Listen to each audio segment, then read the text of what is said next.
Good morning mga boss. It's cooking time again. Today's my menu is rice-filled fish. Alam nyo ba sa Tagalog yan?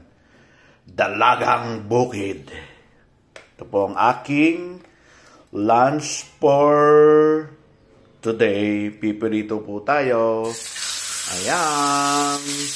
Cooking time. Cooking time, cooking time. Yan po ang aking lunch for today. Tawag po dyan ay rice-filled fish. In Tagalog, dalagang bukid. Salamat po. Thank you po. I love you. Eating, yummy. Salamat po.